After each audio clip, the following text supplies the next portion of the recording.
Todo mundo tem uma história. Suas origens, vivências, lugares que guarda com saudade e carinho. Aliás, se eu pedir para que você pense num passado remoto, a tendência é lembrá-lo como algo saudoso ou produzir nostalgia. É a sua micro-história. Um filme que só você pode assistir e viver inteirinho. Agora, imagine que você se encontra com amigos de 10 ou 20 anos atrás e vocês combinam cada um descrever sobre aquele período. Concorda que é certo que nenhum escrito será igualzinho ao outro. E mais, conforme seus amigos vão lembrando e complementando a história, você percebe que coisas que você acreditava não eram verdade ou que havia algumas histórias no grupo que você nem imaginava. Sabe por que isso acontece? Porque as nossas memórias nunca são a história completa. Elas passam por filtros e isso também acontece com a nossa opinião. A memória pressupõe seleção simultânea dos fatos que serão lembrados ou esquecidos de acordo com as nossas convicções. Transporte agora essa mesma ideia para a macro-história.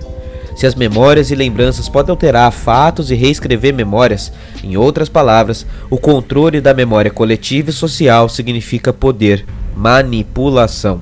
Então, o que é e como se estabelecem as verdades na história? É diante disso que existe a disciplina história, o que é a sua história e as suas memórias da disciplina história, que contém fontes, análises e correntes que ultrapassam as meras opiniões. Se não tivermos a história-disciplina como guia, ideias como essa voltam a circular na sociedade como verdade. Só que falei ditadura. Chile, 73. Pinochet fez o que tinha que ser feito. Então tinha que ser de forma violenta para reconquistar o seu país. Então aqui também a minha homenagem ao nosso general Alfredo Stroessner. O presidente não considera 31 de março de 1964 golpe militar. Citando o livro 1984, a distopia de George Orwell mais viva do que nunca, quem controla o passado, controla o futuro. Quem controla o presente, controla o passado. E aí? Suave? Tranquilo? Esse tema era para sair só na semana que vem, mas graças a tudo que aconteceu nessa semana, pré-1º de abril e as besteiras do seu Jair, o vídeo de hoje abre uma série de vídeos nova. Vamos falar de revisionismo histórico e uma disputa de narrativa, as mentiras sobre a ditadura militar e a tal ameaça comunista que é usada para justificar toda a atrocidade do período, para desconstruir, enfim, esses castelos brancos de areia da nova era. Então, já se inscreve no canal e deixa o like que os episódios todos deram muito trabalho. E lembrando que eu já lancei 2 vídeos sobre esse assunto e é importante assistir eles depois para entender de onde eu tô partindo. Bem, não é de hoje que o Jair exalta a ditadura militar. Como já é sabido, até parte dos militares vê com ressalva suas declarações exaltadas e preferem agir de outro modo, mas Biruliro compõe uma ala de reservistas que querem exaltar as figuras autoritárias com uma intenção maior. Sabe que intenção é essa? Para entender, vamos precisar falar da memória. A nossa memória é uma entidade coletiva, ou seja, ela é a própria sociedade. Aquilo que lembramos é aquilo que vivemos. Uma vez que o indivíduo está inserido socialmente, aquilo que ele se lembra também enquanto membro de um grupo, havendo mútua interferência entre memória individual e coletiva. Essas memórias coletivas são interpretações do passado que carregam um juízo de valor ou carga moral do presente. Portanto, ainda que tentemos buscar a verdade em nossas opiniões, nossas memórias pressupõem seleção simultânea dos fatos que serão lembrados ou esquecidos de acordo com a nossa convicção de mundo. A priori, isso não é exatamente um problema, pois é o funcionamento biológico da memória. Socialmente, porém, os esquecimentos e os silêncios da história são reveladores desses mecanismos de manipulação da memória coletiva. Lembrando Foucault, podemos afirmar que a reconstrução da memória se revela estratégia fundamental para o exercício do poder, uma vez que tornar-se senhor da memória e do esquecimento alheio é o que sempre fizeram as classes sociais e políticas que dominam as sociedades históricas. Faz parte do caráter autoritário querer interferir na recuperação da memória como exercício de manipulação. É isso que chamamos na ciência história de revisionismo alienante ou negacionismo. Um revisionismo desse tipo baseia-se em fatos e eventos históricos reais, mas moldados sutilmente de modo a encaixar na visão particular daquele grupo. A estratégia é sempre a mesma: partir desse fato, distorcer alguns dados para que a plateia, que não tem base para contra-argumentar, só reste acreditar, negando toda corrente embasada em método científico e a partir de acusações genéricas e de caráter moral, como aquilo que o Olavo de Carvalho faz, que a coisa funciona.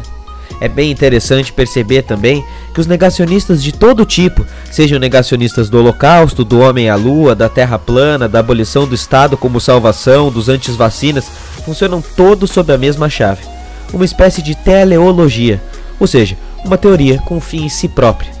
Em outras palavras, a verdade que se quer provar vem antes dos fatos históricos ou da realidade material concreta. A tese parte antes da investigação e por isso eles parecem fazer todo sentido. É crença o nome disso, Rogerinho.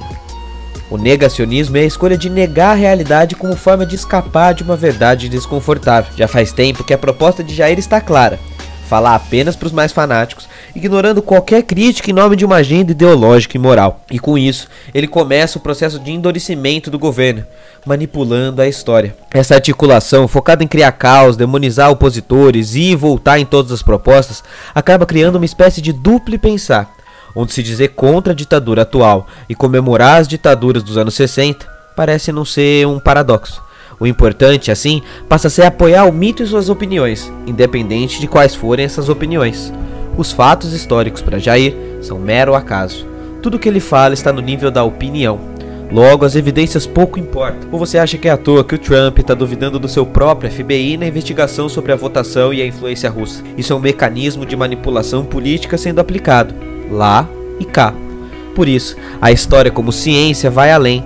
O método histórico possui cruzamento de fontes, historicidade e, sobretudo, crítica. Crítica é onde se avalia e se valida as versões contraditórias. É um exercício de grande complexidade. A crítica busca a validade e a coerência a partir da própria fonte. Deste modo, vai se construindo a historiografia, que é como se fosse a ciência da história, um método. É ela quem cria as linhas divisórias existentes entre fato, opinião e interpretação.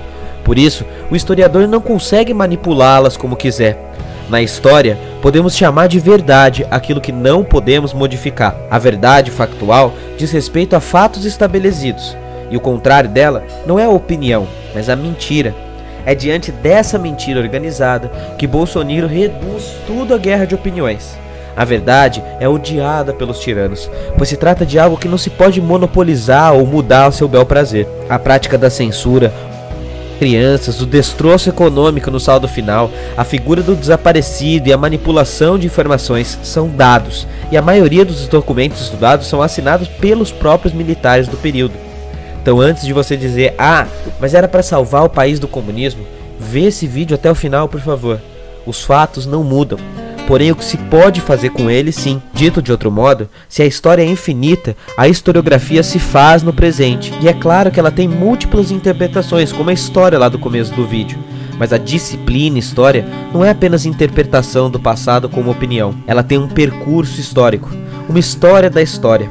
Já as opiniões do seu Jair são só opiniões. Some isso ao déficit de educação no Brasil, a baixa instrução da educação formal que temos. Começa a entender por que ele se comporta desse jeito no Twitter?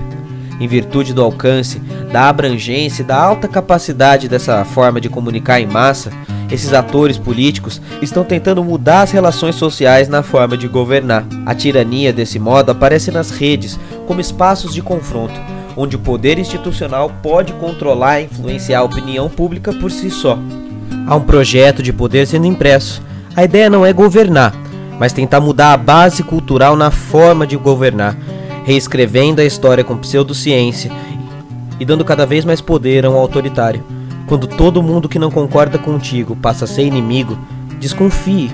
Se a imprensa, os professores, os acadêmicos, o Ministério Público Federal passa a ser comunista, o que falta para você ser o próximo? Já falei isso em outro vídeo sobre ditadura, mas lembre-se, autoritários são daltônicos. Verde, azul, cinza, rosa e vermelho, é tudo vermelho. Com o tempo, tudo passa a ser vermelho e é por isso que até aqueles que são do partido de Jair ou apoiaram ele durante a campanha e agora fazem críticas, são jogados na lata do lixo e da perseguição. Não é à toa que o presidente chileno Sebastián Piñera, que é de direita, faz questão de se distanciar disso e dizer que as frases do capitão sobre a ditadura do Chile são extremamente infelizes. No Chile, um general foi destituído pela culpa do exército ao saudar um torturador. E a Argentina fez história ao processar e julgar todos os integrantes do aparato repressivo da junta militar. Não há nenhuma pessoa pública que ousa reverenciar esses tempos nos dois países, pois a sociedade os rejeita, porque entendeu o que aconteceu.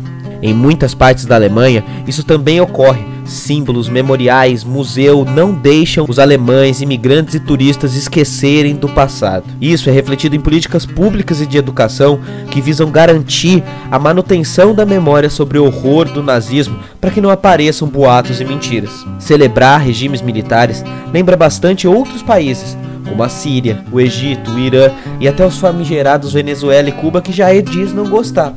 Todos esses adoram fazer paradas militares. Se ainda não está satisfeito, leia a nota do Ministério Público Federal sobre essa comemoração desse golpe ser inconstitucional. Olha, faz poucos anos, 30 anos que esse país saiu de uma ditadura. Tem gente desaparecida que a família busca até hoje. Faz 30 anos e nunca estivemos tão perto novamente. E se hoje chegamos onde chegamos, é porque teve gente que derramou sangue para lutar por isso. A democracia custou vidas e sempre começa assim. Encontra-se um inimigo fantasma, começam a inflar o seu verdadeiro poderio, trabalham com o medo, com ameaças, falam de armas, resolvem na violência e repressão quando veem algo e logo menos o violentado é você. Foram 21 anos do mesmo governo. Tem muita gente vendo esse vídeo que não tem 21 anos. A historiografia mostra que o Brasil já aprendeu que a democracia é melhor que a ditadura, que liberdade é melhor que tirania, que nenhum inimigo, imaginário sobretudo, justifica violar os direitos humanos. Tortura, censura, foram fatos históricos. É fácil comemorar a ditadura na democracia. Eu quero vir pedir democracia na ditadura. Se não fosse a democracia, poder usar as redes sociais, o próprio Biruliro Jair não estaria onde está. Sei que nesse momento você ainda deve estar pensando: ah, mas protegeu a gente de um governo comunista pior. Protegeu mesmo ou isso é só mais um discurso de manipulação histórica? Jango era mesmo comunista? O fantasma do comunismo estava mesmo por aí com tanta força? Quando é que surgiu a luta armada? Então agora, entendendo um pouco mais de história e historiografias, vamos falar e entrar nos fatos. Tudo isso no episódio de sexta-feira no canal. Mas nunca é demais lembrar e relembrar para amigos, familiares e todo mundo que puder que ditadura nunca mais. Compartilhe os vídeos do canal, ative o sininho, se inscreva, comenta aqui embaixo e se precisar, baixe para o seu computador.